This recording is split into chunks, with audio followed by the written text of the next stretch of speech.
Hi, welcome to Art by Anna Marie. Today is all about paintbrushes. I'm going to show you 4 essential paintbrushes for watercolor. These are the brushes that I use. I'm also going to share my top tip for watercolor artists, especially if you're starting out. So this is very much a beginner's episode. If you're starting out, which paintbrushes you need to buy and how you need to use them, in particular how they carry water and what they look like. It's a paint along with me episode, so we're going to paint a lovely scene together. Do not worry if you do not have the same paintbrushes as me, because I'm also going to show you how to just use the one paintbrush to achieve the outcome for this paint along, while recommending the 4 brushes. Oh, and I'm going to put a link in the description below of all the paintbrushes that I have used today, as well as some more budget-friendly alternatives.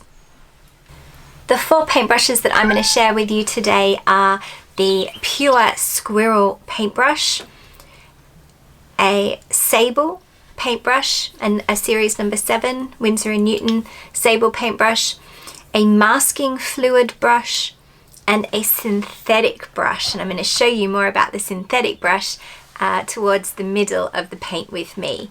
For the start of our paint with me, we're actually going to take the Pure Squirrel paintbrush. I'm going to talk to you about that as we're putting our paint on. And I'm going to do the comparison with the Sable paintbrush so that you can see the comparisons, but you can also see, if you only own one of these, how you can still create awesome watercolors. We're going to start with a background. So we're going to take a blue, and we want to make a sunset, but I'm going to do a bright blue sunset. The first thing I'm going to do is find a horizon line, and I want to show you with this Pure Squirrel paintbrush, it holds a lot of water. I can color in probably half of this area here just with the water that's in this paintbrush. So I'm going to take it into my blue wash. It's completely full, and this is why you would want a Pure Squirrel paintbrush, because when you put it on your page, you can lay or layer a color quite extensively. I could continue on, but I want to show you the difference. If you only have the Sable paintbrush, if you fill it up completely with water, fill it up completely in your wash so that it can't hold any more water,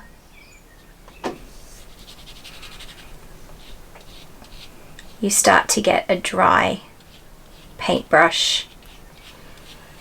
What would you say? That was 1/8 of the amount. This comes into its own. This is really valuable to have. This is not the time that you would want to have it. However, if that's all you had, and honestly for years that is all I had, you can still finish off. You just have to dip into your water so much more. You've got a bit more control if you kind of analyze it extensively. You can carry a bit more pigment with it because you're constantly going back in and getting more of the watercolor. The wash on this side that has been done with the Sable paintbrush is less uniform. So it just depends what you're looking for. I want to have a sunset here, so I'm going to take a bit of paper towel, and I'm going to, if you're painting along with me at home, I'm just going to lightly dab a kind of sun area, I would call that.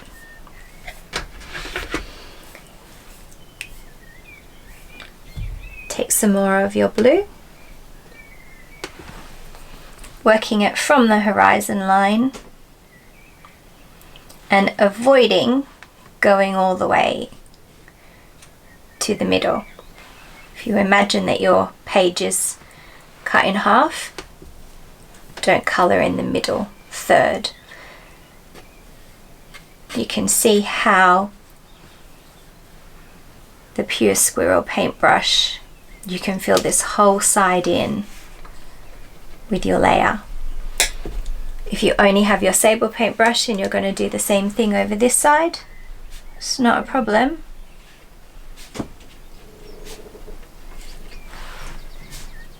Can you stop bumping the table? You're just going to see that it's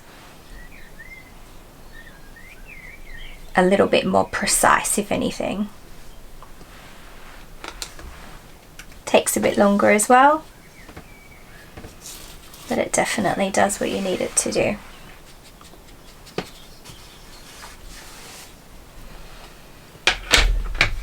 My sun's going to have a reflection down here, so I'm just gonna take up some of these edges. This is only my first layer, so I'm going to do that a few times. You can see the difference in the sides, but you probably agree with me that really, if you're laying a background, there's really nothing between the Sable and the Pure Squirrel except for time, and possibly later on down the track, the kind of finish that you want for it. We're going to go in and add a little bit of our sunset colours to our sky.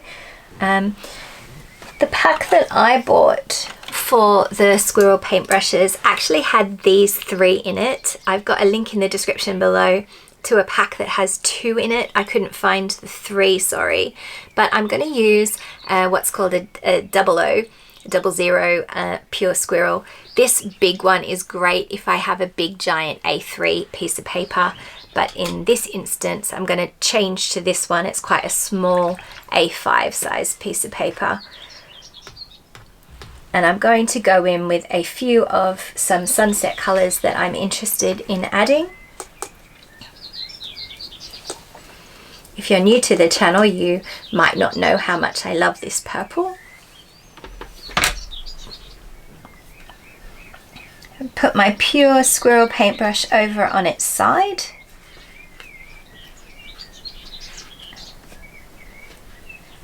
And I'm just introducing lines. I don't want to go over my sun too much. I'll show you what it looks like on the other side.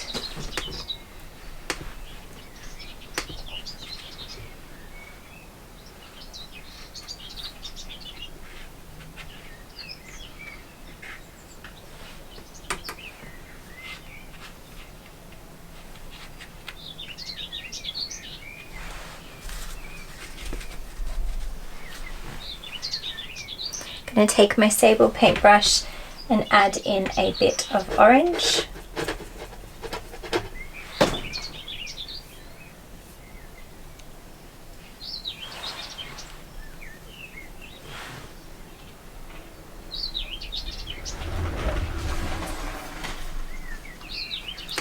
If you were going to add it in with your Pure Squirrel paintbrush, you would find that it actually lays it too lightly.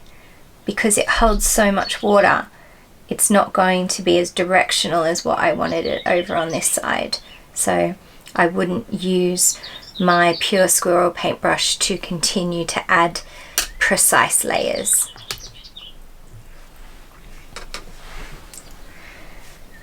I'm going to take some of my yellow, and starting in the middle, I'm just putting the water on top of the paper.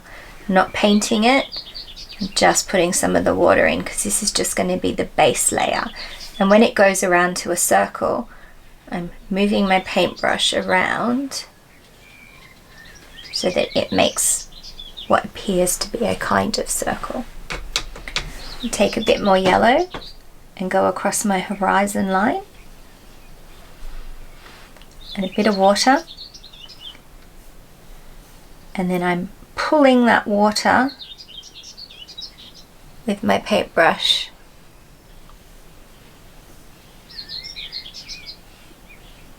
You do not want to get rid of this white.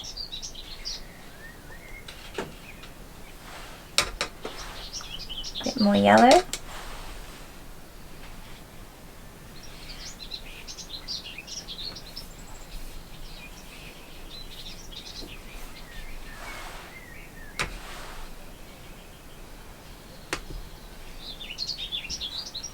I'm not sure how many birds you can hear, but I can hear nothing but birds.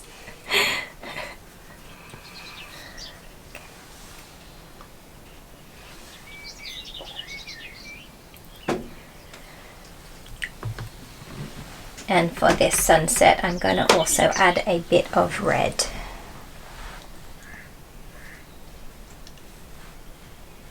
You know, sometimes how the red goes streaming across the sky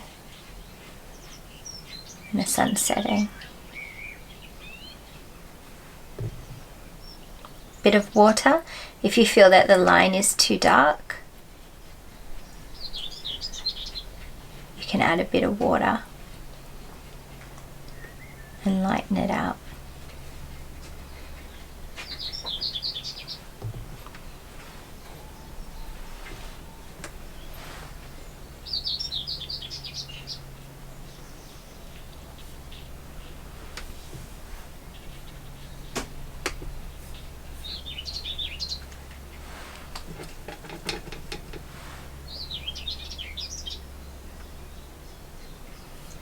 I've taken a different type of red, different color red, and I'm just putting it on the bottom of this cardamom red to kind of pick up some of the accents.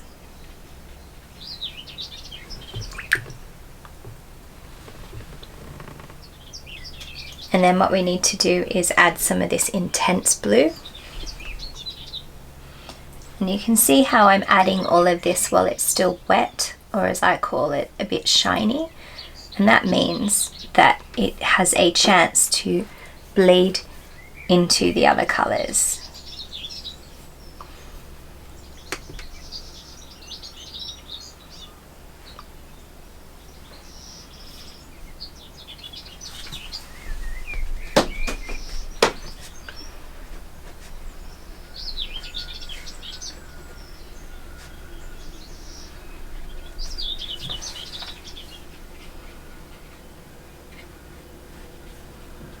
I absolutely love doing these kind of sunset backgrounds, because every time you do it you can add a different color and have a different feel. That kind of feels a little bit stormy. So I've used my Pure Squirrel paintbrush in the top and my Sable paintbrush. I want the reflection to be a little bit more muted down here. So here it's quite angular and that's got to dry. Down here I want it to be a lot softer. If I was to use my Sable paintbrush and try that, it would end up being quite directional again. I'll show you on this side what it would look like with the Sable paintbrush, and I'll show you on this side what it will look like with the Squirrel paintbrush. Again, you can use either one, just depends how you use it and what you want from it.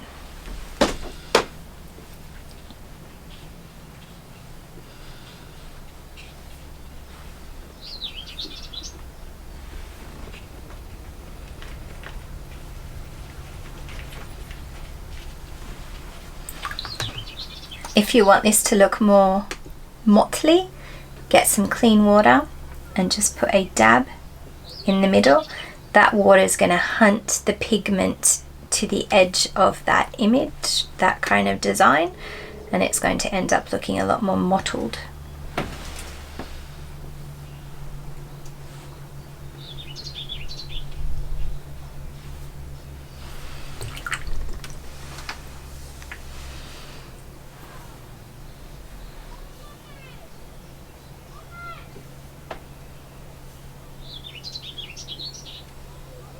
So I'm just adding a bit of red and every now and then letting it touch the bits of my blue that aren't completely dry yet.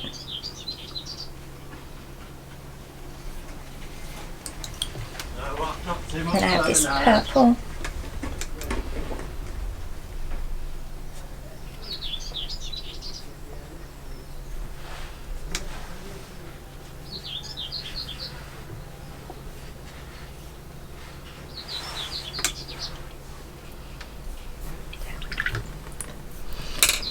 Change over to my Pure Squirrel to show you what that looks like on this side.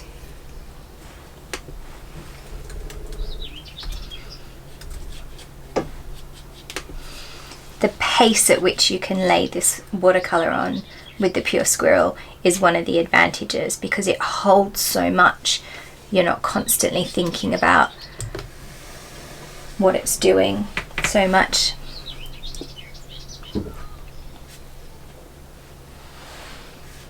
because it holds so much, you can see what happened there. It just kind of blended straight away. It's harder to lay the precise colours on this side.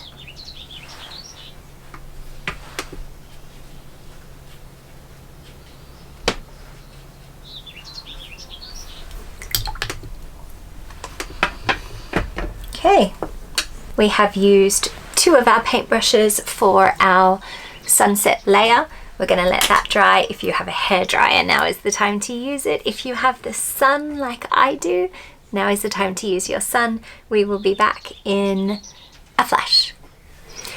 You can see that your painting is now dry. I hope you can also see that your colours have gone slightly muted. We're still using our squirrel paintbrush and our sable paintbrush, but I wanted to show you 2 things. And this is the reason why you need these 2 other paintbrushes. We've got a masking fluid paintbrush here, and it for years I didn't buy a dedicated masking fluid paintbrush. Once I bought this, it revolutionized my paintbrushes. It's really valuable. It's a great thing. Masking fluid, for those of you who don't know, is used to apply a kind of glue-like substance that you can paint over and then remove the glue, and you have preserved what is under the masking fluid. And I'm also going to quickly show you why this synthetic paintbrush, which literally cost me like £1, is an absolutely essential paintbrush if you are a watercolor artist. So I'm going to show you those 2 things first. So the synthetic paintbrush is basically an eraser. It is the watercolor family's equivalent of an eraser or a rubber. So if it's not going to be perfect, but if you do make a mistake and you need to get rid of some of that mistake, here you can see if I wanted to take my sun all the way around this way, this big giant blotch of blue is in the way, a synthetic paintbrush is going to dig into the pigment and remove some of the pigment. You have to wet up your synthetic paintbrush. Don't be shy with the amount of water you use, because as we know, the paper will absorb the water. And I'm going to try to remove this blotch here. I'll put my paintbrush over it,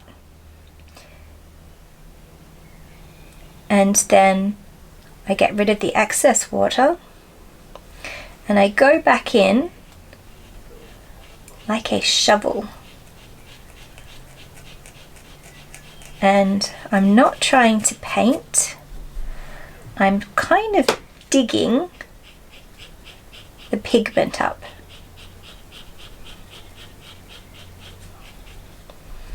Get yourself a little bit of paper towel, and once you've loosened that pigment up, you can get a bit more water if you're not sure, and really dig it round, because you only get 1 chance at this.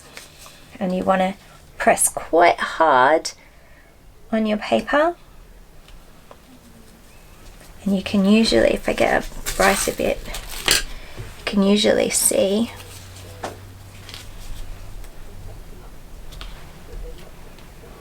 that it will remove some of the colour.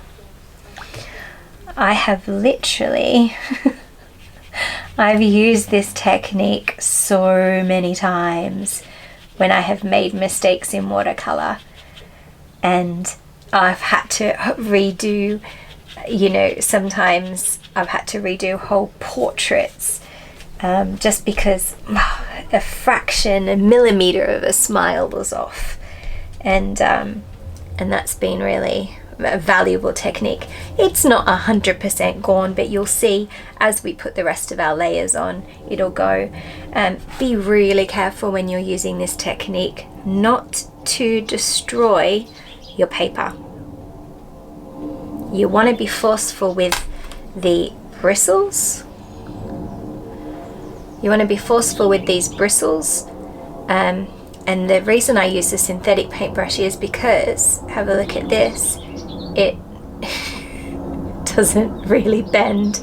If you tried to remove anything with your Pure Squirrel paintbrush, it's like nothing would come off.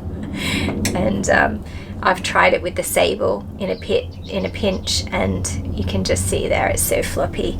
So I say a synthetic paintbrush that costs nearly nothing, that's the benefit of it. You can see how much I've used it. I like to add a second layer of colour because sometimes the second layer is a little bit more vibrant than the first layer. So I'm taking my horizon line again, and I'm going to lay some of those colours on the top. I really like some of these effects, and it's really difficult to kind of make peace with going over them. Change my paintbrush out again. I wouldn't usually do this, I'm just doing it to show you what the kind of the similarities and the differences are.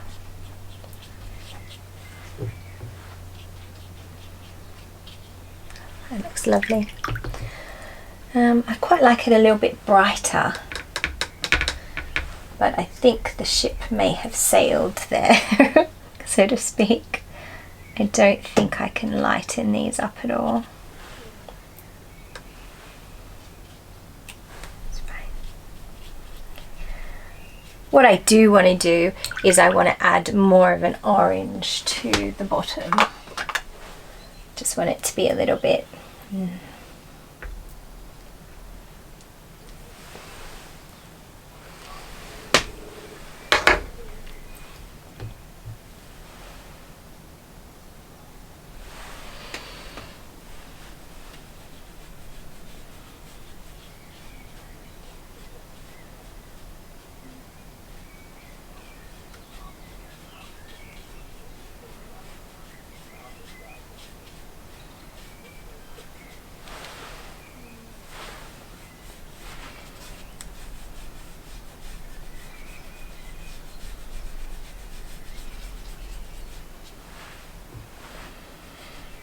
you see the brush strokes that I'm making in the water layer are different from the brush strokes that I made for the sky.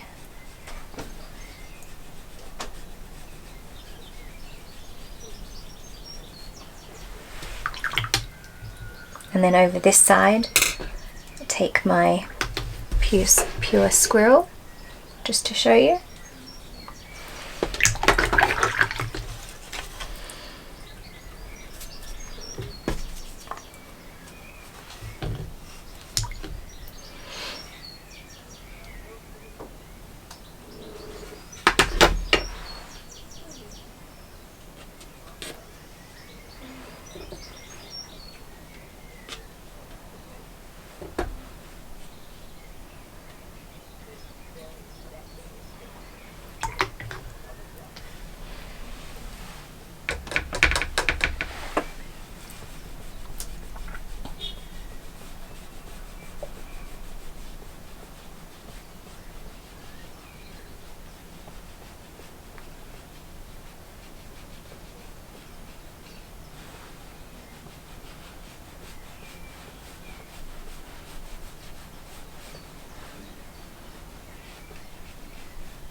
I think this needs to be a little bit brighter here. Such a big space. I can take my Pure Squirrel and just do some dabs along here. And I think adding a bit of vibrant orange as the sun's hitting the horizon, and then taking some of the red.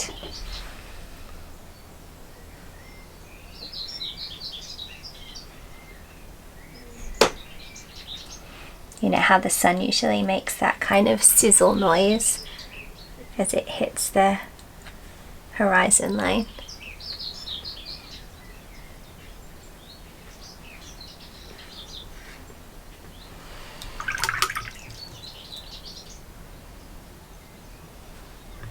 add more water here. Looks like quite a lot of water, but that's going to spread out really nicely.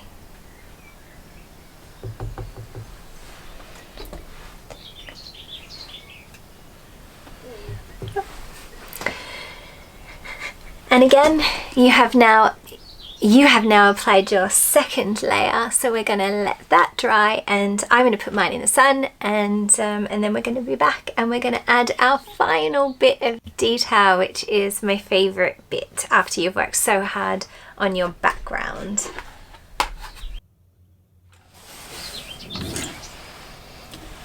I've got a 00 Sable paintbrush, and I'm going to go in to my purple. My sail looks better above the sun, so I think I'm going to make my hull. If you're doing it while I'm doing it, you want to be drawing a triangle, a right angle triangle. There's the right angle. When you come to do the joining up, you want to graduate your triangle and then colour that in. If you've got inks work really well when you're doing silhouettes.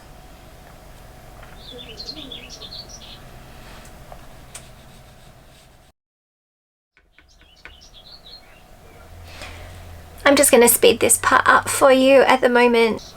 See how I'm using the Sable paintbrush still? It's a smaller Sable, it comes in the kit, but you see I've got to continually go back and apply the pigment to the paintbrush because it applies it quite thickly. These paintbrushes are flexible, the bristles are flexible enough to give you a nice watercolor layer with still being rigid enough to hold a lot of the color. Or maybe I'll show you just quickly what the difference would be if I changed over to my squirrel paintbrush. You see the tip that this paintbrush has is gorgeous. You'll see when that dries it's just not as effective. Not as effective for detail. I just want to add a little bit of grey into mine because there's not really any grey in any of the rest of the painting, so that'll make my shadow a little bit more. Remember, when you're doing your shadow, you don't want to do an exact boat in this case. Our water's way too choppy for that.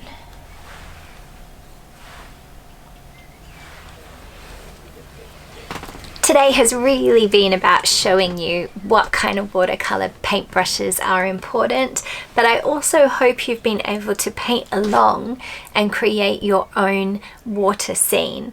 I hope in experimenting with these watercolors you've been able to see that it's not 100% essential that you have every paintbrush that there is under the sun. Do not look at my crazy paintbrush collection because I have too many. I have a paintbrush problem.